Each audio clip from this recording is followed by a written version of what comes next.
নমস্কার। আশা করি আপনারা প্রত্যেকেই সকাল থেকে প্রায় এই খবর পেয়েই গেছেন। সুপ্রিম কোর্টের যে ঐতিহাসিক রায় আজকে আমরা দেখেছি, যে সমস্ত কর্মরত শিক্ষকদের টেট পাস করতেই হবে, না করে আর উপায় নেই, এই রায় আমরা আজকে দেখতে পেলাম। অর্থাৎ যে সমস্ত শিক্ষকদের 5 বছরের বেশি চাকরি আছে তাদের অবশ্যই টেট পাস করতে হবে। এবং এই যে মামলাটি নিয়ে জটিলতা কিন্তু আজকের নয়, এটা আগেও চলছিল। কিছুদিন আগেও আমরা দেখছিলাম যে এই মামলার শুনানি হচ্ছিল এবং তখন রায় রিজার্ভ রাখা হয়েছিল।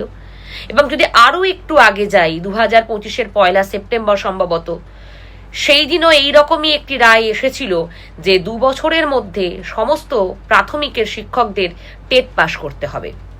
এবং তারপর থেকেই এই আইনি জটিলতা আরো বাড়ে এবং আজকের দিনে এসে সেই চূড়ান্ত রায় আমরা শুনতে পাচ্ছি, যেটা হচ্ছে যে সমস্ত ইন সার্ভিস শিক্ষকদের যারা আগে টেট পাস করেননি বা টেট কোয়ালিফাই করেননি তাদেরকে সকলকে টেট পাস করতে হবে চাকরি বাঁচাতে গেলে বা প্রমোশন নিতে গেলে। তো এই হচ্ছে মোদ্দা কথা আজকের বিষয়ের।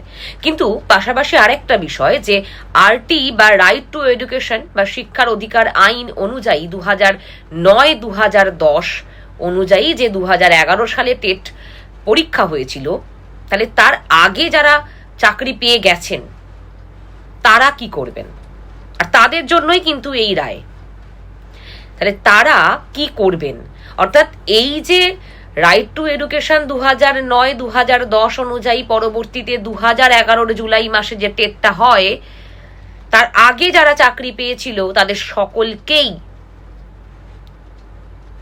টেট পাস করতে হবে বাধ্যতামূলক।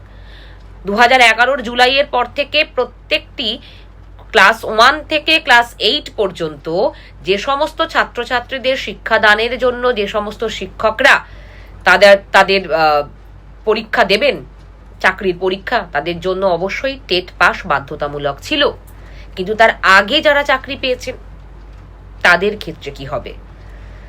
তো সেটার অনুযায়ী আজকে আমাদের কাছে রায় এলো, আমরা প্রত্যেকে দেখতে পেয়েছি। এবং অবশ্যই এই রায় যে সমস্ত কর্মরত শিক্ষক যারা প্রায় 20 থেকে 30 বছর ধরে চাকরি করছেন, সেই সমস্ত শিক্ষকদের কাছে বিড়ম্বনার, যন্ত্রণার এবং অস্বস্তির। কিন্তু শীর্ষ আদালতের রায় আমাদের সকলকে মেনে নিতে হয়। প্রায় 33 লক্ষের কাছাকাছি শিক্ষক এই সমস্যার সম্মুখীন হয়েছেন বা হচ্ছেন, কারণ দেশের প্রায় অনেকগুলি রাজ্যের মধ্যেই এই রকম সমস্যা, মানে সমস্ত রাজ্যের ক্ষেত্রে একই বিষয় বলা হয়েছে। ফলত এখন যে বিষয়টা, সকলকেই টেট পাস করতে হবে, তাই টেটের জন্য প্রিপারেশন নিতে হবে। আমি এটা নিয়ে একটা ভিডিও করেছিলাম বেশ কিছু মাস আগে, যখন এই আইনি জটিলতা চলছিল, তখনও বলেছিলাম, আমি না হয় ডেসক্রিপশন বক্সে দিয়ে দেবো সেই ভিডিও লিঙ্ক, আপনারা দেখে নেবেন। আমি তখনও সমস্ত শ্রদ্ধেয় আমার স্যার ম্যাডামদের উদ্দেশ্য করে কথা বলেছিলাম যে যেদিকে যাচ্ছে বিষয়টা, মনে হয় সকলকেই টেট পাস করার রায়টাই আসবে। তো সেটাই হয়েছে যথারীতি। এটা হয়তোবা আমার জন্য আনন্দের নয়, কিন্তু এই বিষয়টা এখন সত্যই মেনে নিতে হবে, কারণ আইনের ঊর্ধ্বে আমরা কেউ নই এবং যে কোনো পরিস্থিতিতেই আমরা আইনকেই সব থেকে আগে এগিয়ে রাখি এবং আমরা মেনেও নিই। ফলত এখন বিষয় হচ্ছে যে আমাদের সকলকে একসাথে প্রস্তুতি পর্ব শুরু করতে হবে। এবং তবে পাশাপাশি একটা বিষয়, যে ফ্রেশার্সদের সাথে এই সমস্ত ইন সার্ভিস শিক্ষকদের লড়াইটা খুবই চ্যালেঞ্জিং, খুবই চাপের বিষয় বলা যায় সহজ করে বলতে গেলে। কারণ এই মাত্র যারা বিএড করলো, এই মাত্র যারা ডিএলএড করলো, বা এখন যারা পড়াশোনার মধ্যে আছে, তাদের সাথে এত বয়স্ক প্রবীণ শিক্ষকদের পরীক্ষায় বসা, পাশ করা, যতই 90-এ পাশ হোক না কেন, তো সেটা তোলাও কিন্তু সহজ নয়। কিন্তু ওই যে বললাম যে শীর্ষ আদালতের ঊর্ধ্বে আমরা কেউ নই, সবার আগে আমাদের সংবিধান, সবার আগে আমাদের আইন।